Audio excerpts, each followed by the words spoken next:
Hello, welcome to Romance Files. Today, we're going to have some more stories from Reddit. But before we start, it would be so much appreciated if you would subscribe to my channel, like the video if you enjoy it, and maybe leave a comment down below.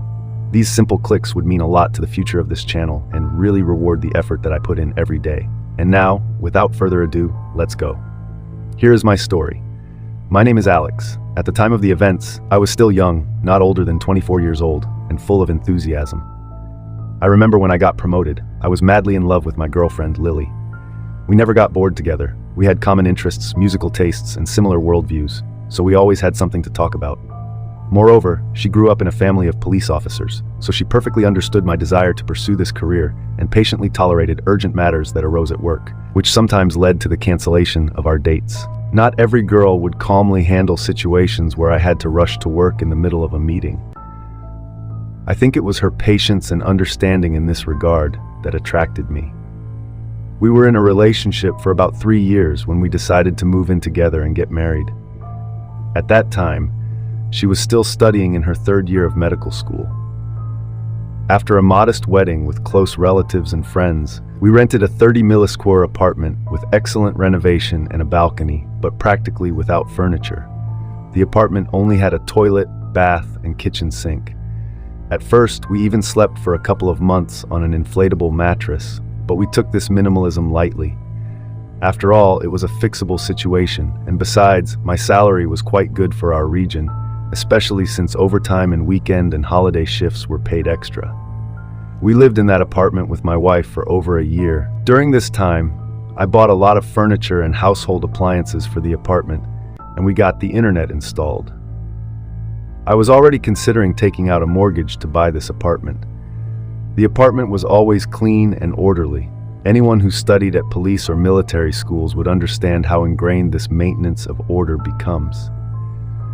But most of the expenses, of course, were covered by me, from renting our apartment to buying all the furniture and groceries.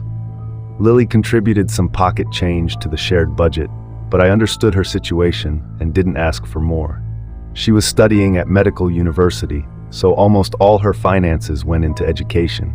She worked in various places just to make ends meet. In general, despite the difficulties, we lived in complete harmony until a certain point. Everything changed on a not-so-beautiful day at the end of summer when my phone rang at 4 in the morning. There was a general alert in the region. One of the prisoners had escaped from our city's colony and disappeared into the forest. In short, it meant putting on the uniform and being at the designated assembly point in an hour. From there, we would be picked up. The chief would give instructions and necessary information, and we would be sent with a group to search for the criminal in the forest with trained dogs. If you enjoyed this video, consider liking my video. How many hours or days these searches would take? Damn if I knew. But I always mentally prepared myself not to be home for the next day. My wife was aware of all the intricacies of my job, coming from a family of police officers herself. She understood the system of our work and was always prepared for my sudden shifts. While I got dressed, Lily quickly packed a backpack with food, water, and cigarettes, kissed me goodbye, and saw me off to the front door. As practice showed, in most cases, these searches in the nearby forest turned out to be fruitless, but we diligently followed the order and searched the area. But this time, luck smiled at us. Another group caught the runaway after about a day. All clear, everyone's free, get some rest, back to duty, was the next announcement. The next day, tired but satisfied with the work done, my colleagues and I returned to the city at around 7 in the morning. I entered the house quietly, opening the door not to disturb anyone. I immediately noticed something amiss. Along the corridor, there was a pile of shoes, and many jackets were hanging on the hooks. As you can understand, none of it belonged to me or my wife. It didn't bode well. I collected myself, whispered to myself about keeping a cool head and steady breathing. That's my mantra, to take control of nerves. Without taking off my shoes, I began inspecting the apartment. It is difficult for me to find words to describe the nightmare I witnessed. The extent of this horror could only be conveyed with the help of profanity, but even that would be insufficient. The apartment looked like a hurricane had swept through, or an earthquake, or a summoning of spirits from the other side, only without pentagrams and blood. It wasn't just a student party. It looked like the last party of their lives, as if the end of the world was imminent. The bathroom was covered in someone's vomit. Even the walls were stained. The tap in the bathroom was torn off, water flowing smoothly into the sink drain. Some guy in wet clothes was sleeping right in the bathtub. The kitchen was a mess with broken dishes and dozens of empty alcohol bottles. Another intoxicated body lay unconscious against the wall. One of the wall shelves, where a bunch of spices was stored, was torn off and lying shattered on the floor, the spices scattered around. Another room didn't look any better. The transformable chair in the living room was unfolded, and a couple managed to fit in it, sleeping in each other's arms. Don't miss out on the journey to 1,000 subscribers. Hit that subscribe button now and be part of something big before everyone else. The plasma TV, which I bought on installment 6 months ago and only paid off last month, lay on the floor, broken. The full picture of this chaos was completed by the bed on which my wife lay naked and in the embrace of some guy. A couple of used condoms lay on the floor near the bed. Apparently, something inside me snapped at the sight because the first thing I wanted to do was not to endure all this to the end, but to go out to the balcony for a smoke. I should have stayed inside. There was a bucket, a mop, and my favorite ashtray, usually kept there.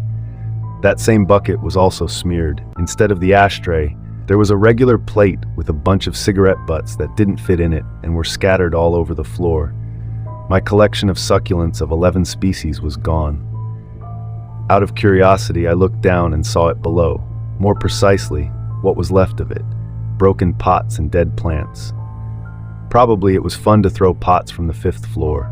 That's when I went berserk. The coldness I tried to maintain in my head completely disappeared, giving way to hot rage. I didn't even know what angered me more in this situation: the fact of my wife's betrayal, or the sight of the destroyed apartment that I had carefully arranged for a whole year at my own expense. I had worked like crazy all this time to ensure that our family lacked nothing. I fed, clothed, and even did the repairs myself.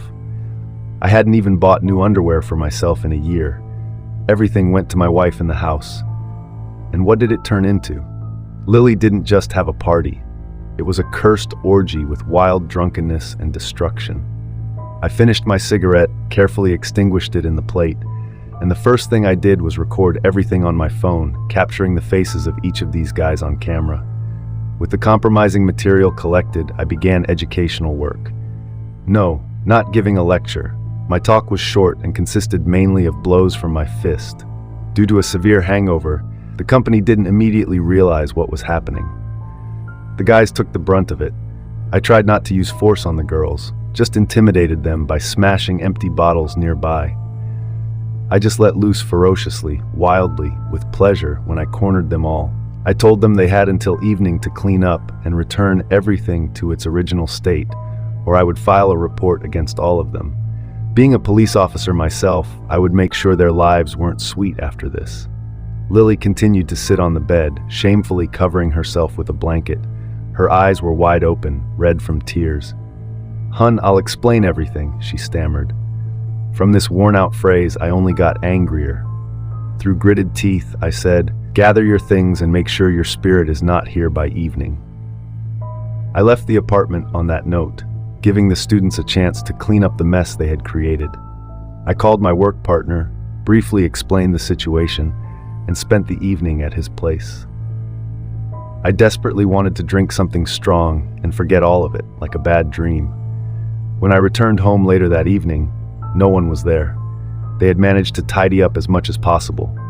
They even installed a new faucet in the bathroom. Within the next week, they chipped in for a new TV and attached a new wall shelf for spices, apologizing and begging me not to file a police report, as it could cause problems for them at the university. I felt sorry for these guys, and I used the video as compromising material only for revenge against my wife and the guy she cheated on me with. Taking advantage of my status as a police officer, I approached the university administration and provided them with a video recording of the wreckage in my apartment, first blurring the faces of the other students in Photoshop. Naturally, it's not hard to guess that these two were expelled without the possibility of returning. After that incident, I immediately filed for divorce. Lily wrote to me probably every day throughout the entire divorce process, sending 100 messages with apologies for her wrongdoing or accusations that I ruined her life because of the video. From my perspective, it resembled emotional swings, and it became a kind of mystery about what Lily would write to me next. I only gloated in response, feeling a special sad satisfaction from the fulfilled revenge. Did I act unfairly? Perhaps an eye for an eye, as they say. I felt no guilt and impatiently awaited the day when I would finally be free. I was even glad that our apartment was rented, and on paper, I was the only one responsible for it, allowing me to continue living there peacefully without dividing assets. Lily gained nothing materially from our divorce. All she had left was to return to her parents in a small town and try to rebuild her life. Now, many years after this situation, I am even glad that it ended this way. I could have continued living with a two-faced girl, unaware of the deception, and that would have been much worse than the horror I saw in my apartment on that fateful day.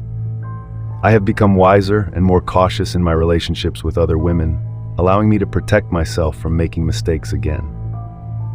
That's the story. Share your thoughts in the comments about this situation and the behavior of the spouses. If you liked it, please support us with a like, as well as subscribe to our channel. Write in the comments what you think about the story. Thank you for being here with us.